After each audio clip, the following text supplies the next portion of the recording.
What's going on, guys? It's Adam P and welcome to Derby Day. We are back at St James's Park. Of course, Newcastle is taking on Sunderland, where, let's be honest, in the men's game, this is a fixture we will need to get used to again because they aren't going to go anywhere this season. And as for the women's game, this is now the second season in a row where Newcastle United will play Sunderland in the league. And when you look at the context of this season and just the importance of this campaign as well, huge 6-pointer. I can't make the point any clearer. This is huge today. If Newcastle wants to go up this season, and even just looking away from promotion, in terms of Newcastle's future as well, you've already seen it in terms of FFP in the men's game. You've got a lot of football clubs selling shares in their women's team now to put more profit back into the football club. And if Newcastle qualifies for the Champions League with our women's team, under the UEFA guidelines, we would be allowed to spend more with the men's team because of just how the structure is. Of course, tries to encourage teams to heavily invest in their women's squad. And Newcastle, to be fair,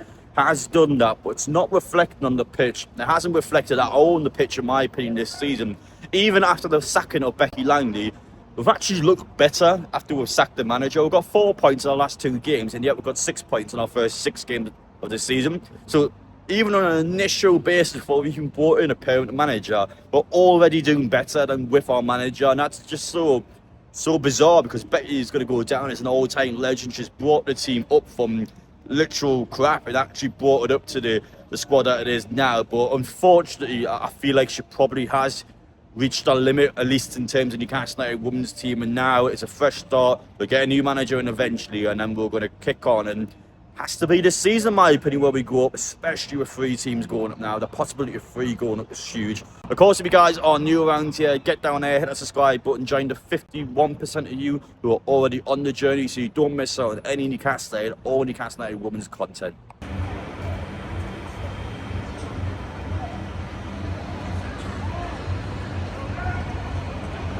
I would like to personally apologise for the lack of Newcastle United women's content this season. To be straight up with you, a family member was diagnosed with cancer a couple months ago. So as a result, it's just been something that's going on in the background. And thankfully, it was caught at quite an early stage. So that individual was then went to hospital, of course, had their operation. And fingers crossed, the tumour has been fully removed. But yeah, that's the main reason for it, to be straight up now.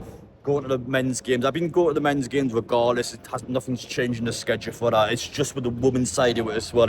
It's quite a lot. You don't realise how much time it actually takes up. And whenever I go down south, for example, I just do anything in terms of content. I just kind of needed that downtime as well. I just wanted to be at home. So yeah, I got back home, and it was just one of them ones where, especially for the women's side of it as well, I'm supposed to be here as a neutral. I'm supposed to be here, of course, more professional, actually coming here and just doing more journalistic style of videos. So I just wasn't able to be fully committed, and I just didn't want to be here with everything going on in the background. But now that's been hopefully all cleared up, means I can come back. And the second obvious point being is also the fixture schedule. Even when Newcastle United play, and they give you an example of the next couple of home games, I'm travel over to Marseille for one of them, and I'm traveling over to Leverkusen for the other one. So even in the matches where we aren't playing on the same day, the fact that we're in the Champions League just heavily disrupts my availability to be able to go to these games. So unfortunately, despite the fact that everything's cleared up now, I probably still won't be back at another home game until January, which is just mental. But of course,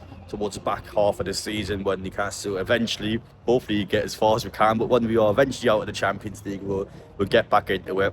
But yeah, as for the women's team, apologies for the lack of content.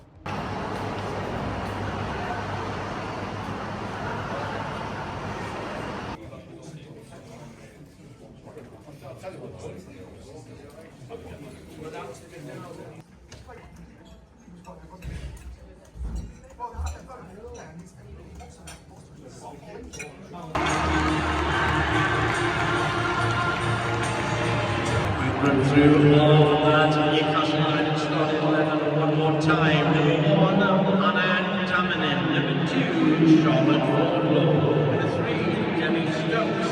Number 4, Jordan Knowles. Number 6, Alicia Flooding. Number 9, Shania Hayes. Number 10, Molly Pike.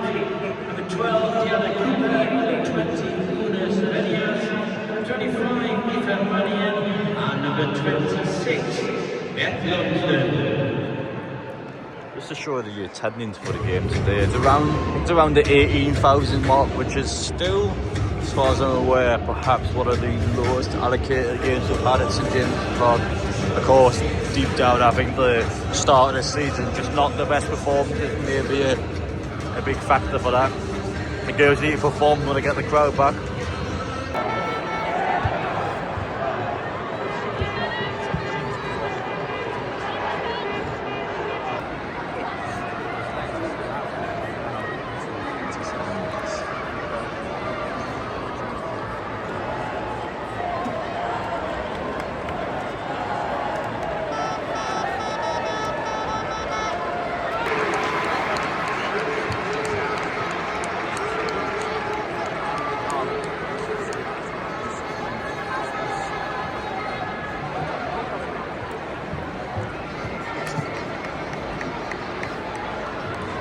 Half time, and I have to be honest, looking at this game based on how the performance has been, 0-0 is the first score, and I wouldn't say Newcastle's had a bad performance here. However, if you want to be promoted this season, it has to be better than that. It is nowhere near good enough if you want to actually be playing in the WSL next season. You've got to remember there's 7th against 8th and a 6-pointer, and it's a match where Newcastle's effectively had one chance and Sunderland's had basically nothing. It's such a blatantly obvious 0-0 game. I've just not seen any quality at all. There hasn't been a moment. There hasn't been a player deep down, with the exception of maybe Beth Lunston, that's properly stepped up for Newcastle today. Considering the fact it's the time we are derby, I almost feel like there's a lack of intensity in the game. It doesn't feel like a derby. Sunderland's put big tackles in there, and Newcastle's not. Like, I don't know if that's just how it is in women's football, but it doesn't feel like it's a derby. And then Newcastle's not particularly playing well either, so it's a match we have to improve on. Second half, they need a good kick on the backside, because otherwise, Newcastle this season, they're just not going to be a team that's going to be at the top. They have to be able to play well, and they're not playing well, or at least I don't think we're playing well enough to suggest this is a team that would be getting promoted this season. They just aren't playing like that. Emma Kelly on. Immediate sub for Newcastle. Clearly tell they weren't happy with the first half, and hopefully that's going to be the game changer we need, because so far we desperately need someone to step up. Penalty has been awarded to Sunderland for a handball in Newcastle, and I can't disagree with this one at all. I feel like it was a blatant handball, and now we are truly under pressure.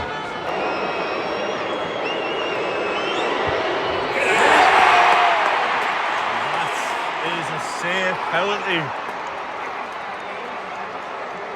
We needed a moment, we needed the player to step up, and it looks like we've got that moment. And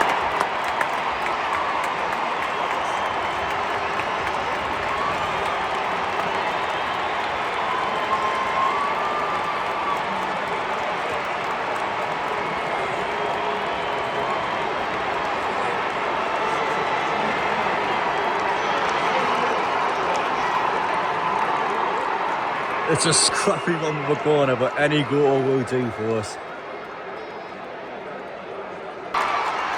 2 goals from 2 corners. Both times the goalkeepers went to get it, and both times just missed it. It's 2 decisive mistakes, and it's Newcastle whipping the ball to the back post, and they've just... Honestly, I've never quite seen a half like it. I think Sunderland before the first goal actually the better of the 2 teams, but Newcastle did 2 corners in the back post. And Sunderland haven't dealt with Iowa board. It's terrible in their point of view, but it's fair play to Newcastle in their set pieces. It's been working in our favour. I have never quite seen a football game like this. Sunderland corner after our goal score. I mean, I don't know how it stood, to be honest, and you can see as well, there's a couple of head injuries down there, so realistically the player actually should have been stopped there. But 3 corners, Newcastle scored 2 and Sunderland scored every single time. No one's defending, and the goalkeepers are getting nowhere near it. It's truly an astonishing game of watching here. Every corner's going in. What a goal from Newcastle that is. 3-1. Emily Murphy, 2 goals off the bench today. Outside the box, it's a real good strike, and it's went all the way to the bottom corner.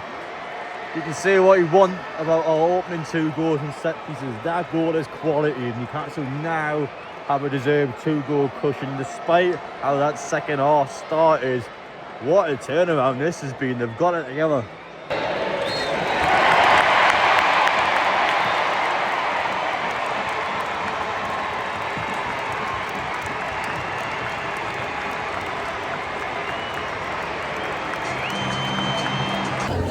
there we have it, full time, Newcastle United 3, Sunderland 1.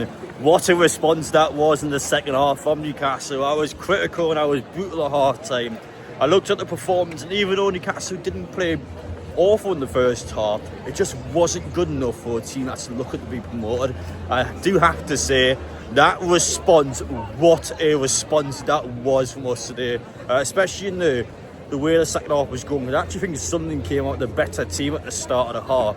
And then they won a penalty, and it was actually the penalty save that was the big moment for Newcastle. It was such a crucial save from Anna as well, because I think they gave the team self-belief. It was almost something that was just a spark in them. Newcastle started to get into the game, but once we got a corner, that was it. Set pieces cost Sunderland that game today. It was awful in their point of view, because they missed the penalty and then conceded 2 corners, where in a defensive point of view, they're not challenging the ball. The goalkeeper's getting nowhere near, and it's awful from them. But Newcastle were brilliant. They were clinical, they were ruthless, and it was a team that had that real self-belief. We got a goal from a corner, albeit maybe not deserved in that moment in the game, but once they got that goal, there was no stopping them hell out of there. There was no stopping Newcastle once they got going. It was quality. Come on! Yeah, come on, good man.